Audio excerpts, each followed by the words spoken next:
Sir, may I come in? Come in. Good morning, sir. Good morning, sir. Good afternoon. Good Have your afternoon, seat, Khushbu. Thank you. Khushbu, COVID से बचाव के लिए कुछ मानकों का पालन ज़रूरी है, इसलिए आपकी कुर्सी 2 गज से ज़्यादा दूरी पर रखी गई है और हम मास्क का भी इस्तेमाल कर रहे हैं। जी सर। लेकिन बातचीत की सुविधा के लिए मैंने मास्क हटा दिया है, आप चाहें तो अभी हटा सकती हैं। जी सर। ठीक है, अपनी जाति या संप्रदाय का संकेत किए बगैर अपना परिचय दीजिए। जी, मैं ग्वालियर जिले से संबंधित हूँ और मैंने अपना हाई स्कूल और इंटर शासकीय उत्कृष्ट महाविद्यालय ग्वालियर से ही किया है। साथ ही मैंने अपना BA जीवाजी विश्वविद्यालय से किया है और वर्तमान में मैं MA कर रही हूँ हिंदी साहित्य विषय के साथ और हाल ही में मैंने अपना नेट उत्तीर्ण किया है। MA मेरा फर्स्ट ईयर है सर अभी। अच्छा, हिंदी साहित्य से MA कर रही हैं आप? जी सर। और वैकल्पिक भी आपका हिंदी ही है? जी सर, वैकल्पिक विषय हिंदी साहित्य है। अच्छा जी। ग्वालियर शहर तो बहुत बड़ा शहर है, क्या क्षेत्रफल है ग्वालियर का?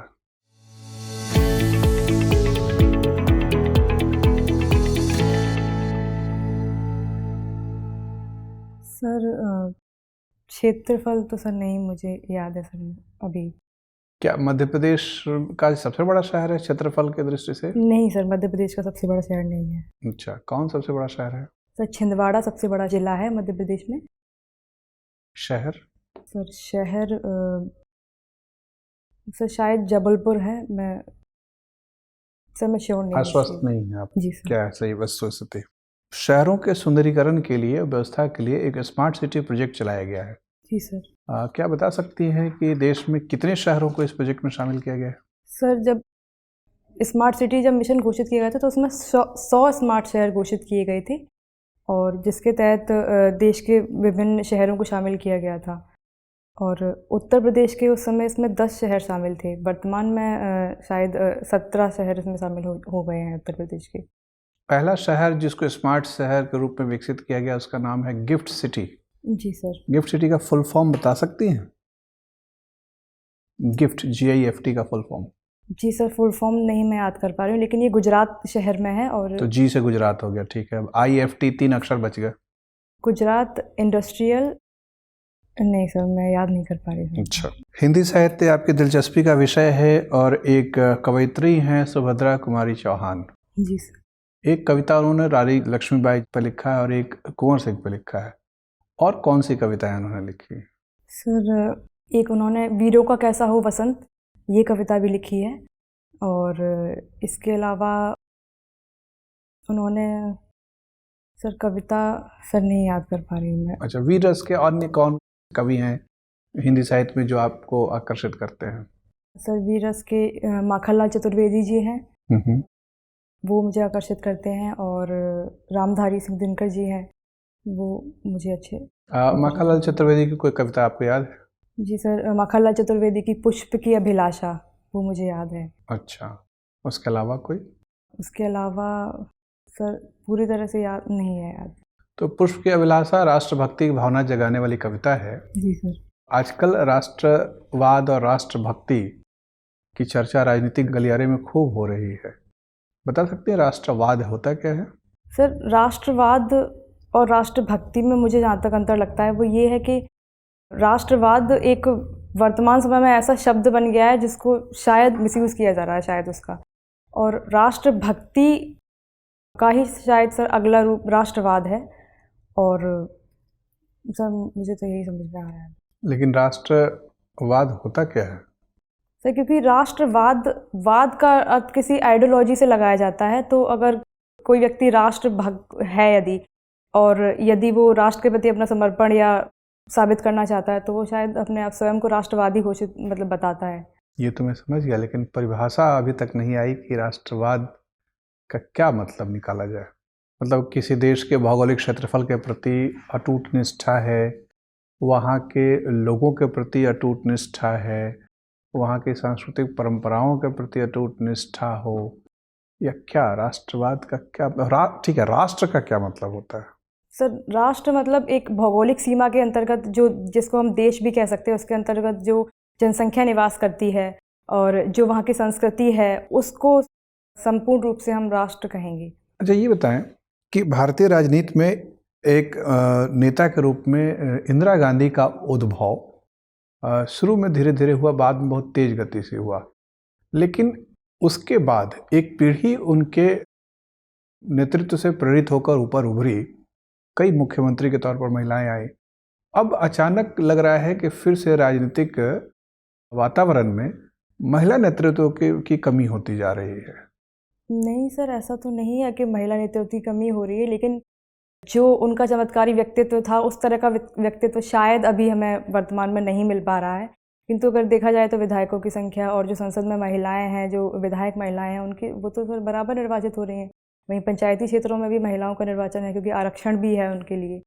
तो मुझे लगता है सर उनका प्रतिनिधित्व तो है। और इतने बड़े देश में सिर्फ एक ही प्रांत की महिला मुख्यमंत्री हैं, और किसी प्रांत में मुख्यमंत्री के पद पे महिला क्यों नहीं आ पा रही है?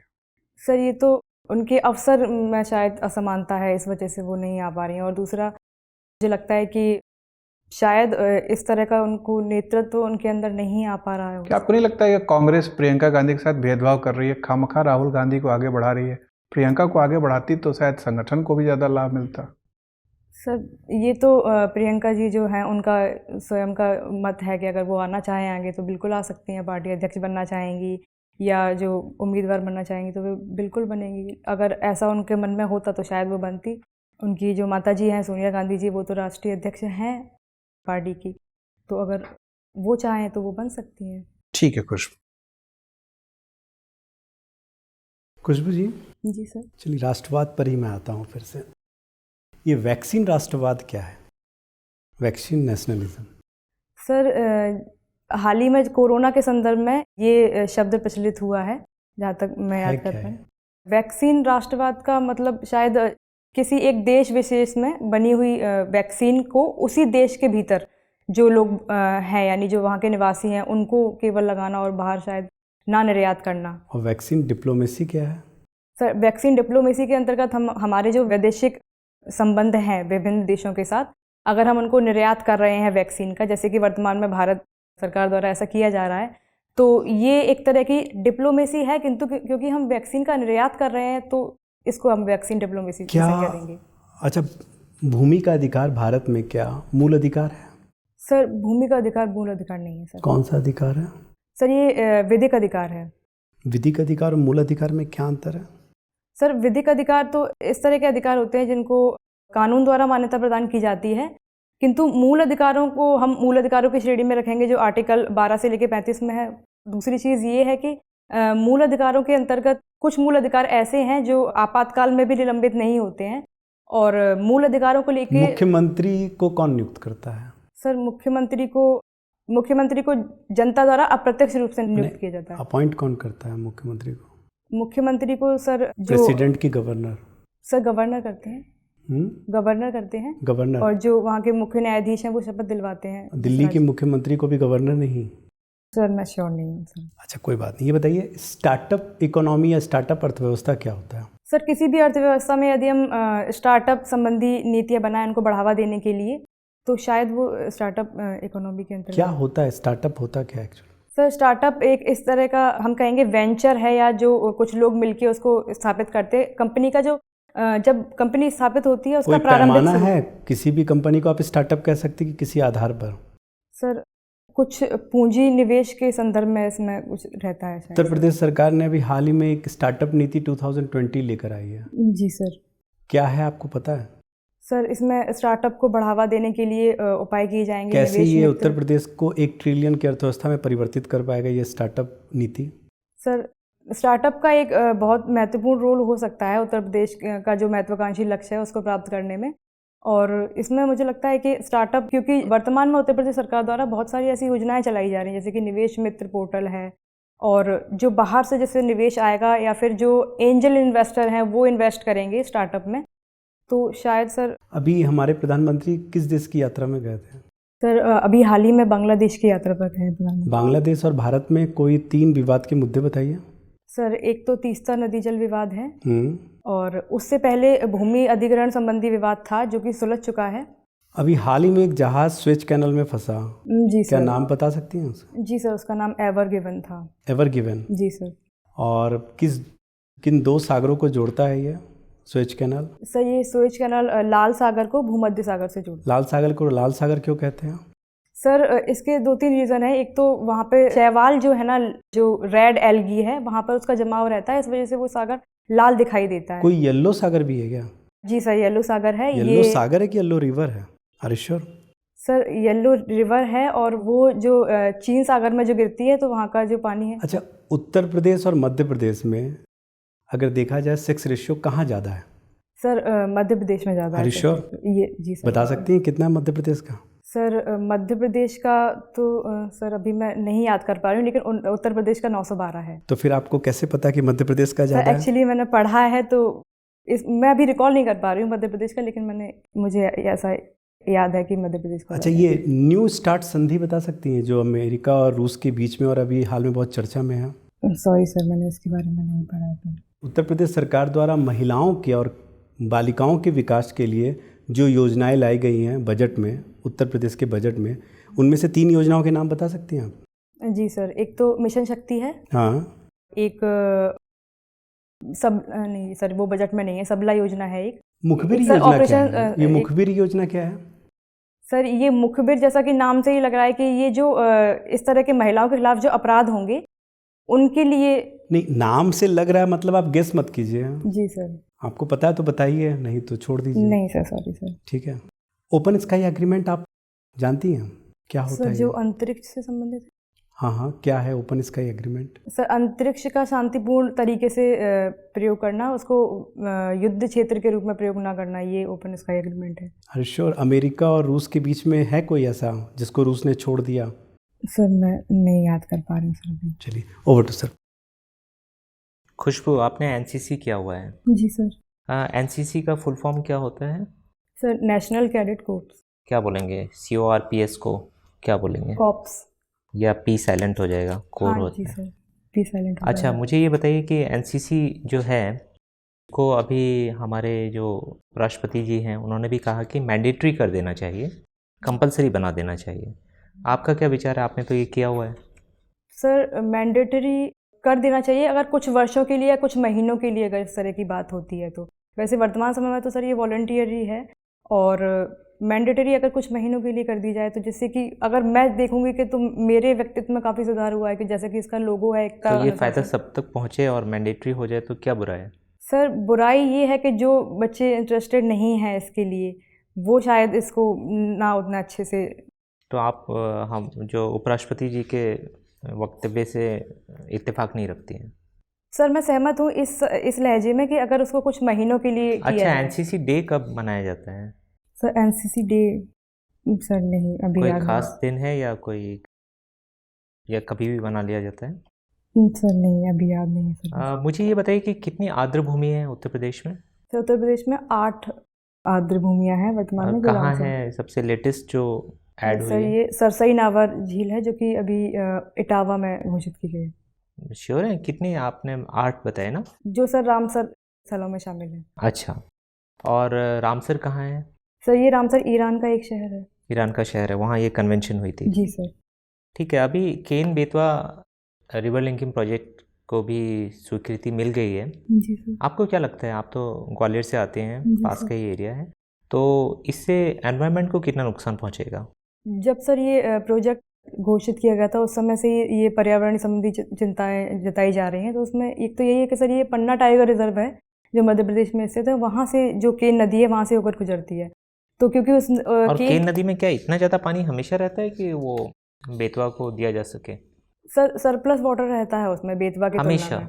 कभी कभी तो देखा गया है कि केन में ही पानी नहीं है। सर जब मानसून का सीजन रहता है उस समय, और उसमें पानी नहीं रहता है केन में? नहीं सर, उस समय पानी रहता है, तो उस समय सरप्लस रहता है तो वहाँ से उधर तो जा सकते मानसून हैं। में जब सरप्लस होगा बाकी समय क्या करेंगे? बेतवा की तुलना में सर ज़्यादा पानी रहता है, शायद इस वजह से उसको कनेक्ट किया जा रहा है उससे। ठीक है। मुझे ये बताइए कि एक अंतर्राष्ट्रीय संबंध वाला प्रश्न है ये कि एक किसी देश के राष्ट्रपति को नोबेल पीस प्राइज़ दिया गया और उसी के कुछ समय बाद, हाल की घटना है, उन्होंने अपने ही देश में एक सिविल वॉर टाइप की सिचुएशन क्रिएट कर दी। एक अपने ही एक रीजन के खिलाफ वॉर डिक्लेयर कर दी।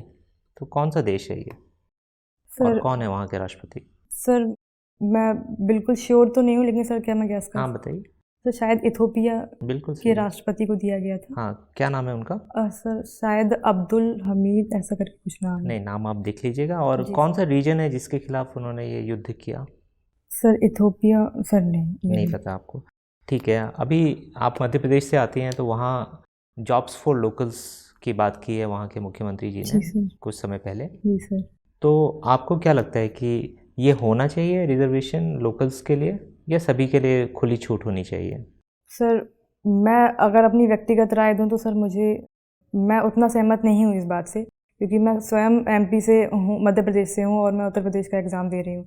तो मुझे लगता है कि इस तरह आपको का विरोधाभास फील होगा, लेकिन सोचिए कि आप नहीं दे रहे होते हैं, फिर सर वहाँ आप के मध्य प्रदेश में मध्य प्रदेश के एग्ज़ाम दे रही होती हैं हम्म और कई लोग यूपी से आए हुए होते, तब हम्म आपका क्या विचार होता?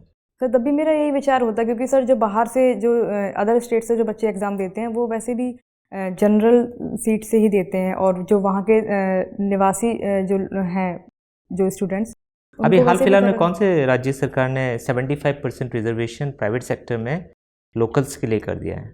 सर नहीं, इस नहीं बारे में अवेयर नहीं हूँ सर मैं। सर। खुशबू, यूपी को 3 हिस्से में बांटने के पक्ष में आपके पास कितने तर्क हैं? सर बांटने के पक्ष में तो सर मेरे पास नहीं कोई तर्क है। कोई भी तर्क नहीं है। नहीं सर। उत्तराखंड को उत्तर प्रदेश से अलग करने के पक्ष में कितने तर्क हैं? उत्तराखंड और उत्तर प्रदेश के लिए उस समय वहाँ की जो जनसंख्या थी अलग अलग, यानी उनकी जो संस्कृतियों के बीच में अंतर था। जैसे कि उत्तराखंड जो पहाड़ी क्षेत्र है, वहीं जो उत्तर प्रदेश है वो उतना पठारी क्षेत्र में, सॉरी पठारी क्षेत्र नहीं सर, ये जो दोआब का क्षेत्र है वहाँ पे आता है। तो लगभग उनकी संस्कृतियों में काफ़ी अंतर था, इस वजह से ये डिवीज़न किया। बाकी मुझे नहीं लगता सर कि अलग अलग राज्यों का बंटवारा करने से विकास पर कोई असर पड़ता होगा। तो क्या भारत के सभी राज्यों को मिलाकर एक राज्य बनाया जा सकता है? नहीं सर, ऐसा तो नहीं, लेकिन खर्चे क्योंकि कम हो जाएंगे फिर। भाई 28 राज्यपाल की जगह एक राज्यपाल का वेतन देना पड़ेगा, 28 मंत्रिपरिषद की बजाय एक मंत्रिपरिषद का वेतन भत्ता खर्चा होगा, सचिव 28 हैं, एक ही सचिव रहेंगे। नहीं सर, ऐसा तो नहीं, क्योंकि इसके पीछे कुछ ऐतिहासिक कारण भी हैं। जब राज्यों का एकीकरण हुआ था उस समय, और उसके बाद जब जो भाषाई आधार पर या धार्मिक आधार पर विभाजन हुआ था। किंतु सर अभी भी वो अगर नीति चली आ रही है तो वो मुझे उतनी सही नहीं लगती। मतलब जो बंटवारा जैसे छत्तीसगढ़ को मध्य प्रदेश से अलग कर दिया गया, तो आप उसके समर्थन में हैं, वो सही था? सर समर्थन में, मैं पूर्णतः समर्थन में तो नहीं हूँ, किंतु अगर वहाँ के जो रहवासी हैं उनकी इस तरह की मांग है और वो मांग ज़्यादा जोर पकड़ रही है, तो शांति स्थापित करने के लिए कर देना चाहिए। कर देना चाहिए। जी सर। तो सब कुछ डिपेंड करता है कि अलग राज्य की मांग कितनी मजबूत है। जनता की मांग हो तो कर देना चाहिए। नहीं सर, तार्किकता भी होनी चाहिए उसमें। जैसे कि मध्य प्रदेश और छत्तीसगढ़ के विभाजन में जो छत्तीसगढ़ का जो विकास था वो उतना अच्छे से नहीं हो पा रहा था, बजाय कि मध्य प्रदेश का विकास हो रहा था। तो उन लोगों की यही शिकायत थी कि क्योंकि वहाँ पे उतने खनिज संपन्न राज्य है वो, तो उनको अलग अगर स्टेटस दे दिया जाता है। अब पिछले 15 साल में 20 साल में छत्तीसगढ़ का विकास तेज हो पाया है? सर पहले से तो स्थिति बेहतर है। ठीक है, तो अगर हम पूर्वी उत्तर प्रदेश को अलग एक प्रांत बना दें तो शायद स्थिति वहाँ भी बेहतर हो जाए, क्योंकि यहाँ तो बड़ी समस्याएं गहरी हैं। लाखों बच्चे हर साल बीमारियों से मर रहे हैं। लखनऊ का ध्यान उस पर जा नहीं रहा है। सर वहाँ की जो परिस्थितियाँ हैं, वहाँ की जो क्लाइमेटिक कंडीशन है, इस वजह से सर वहाँ पे ये बीमारियाँ और ये बाकी सारी चीज़ें हैं। अगर उस पे ध्यान दिया जाए बजाय कि अलग राज्य का दर्जा देने के, तो सर ज़्यादा अच्छे परिणाम सामने आएंगे। ठीक है खुशबू, आपसे बातचीत करके अच्छा लगा। तो आपका इंटरव्यू पूरा हो गया, थैंक यू। जा सकते हैं। Thank you.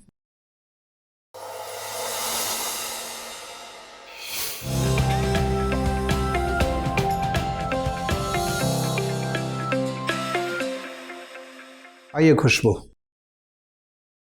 बैठिए।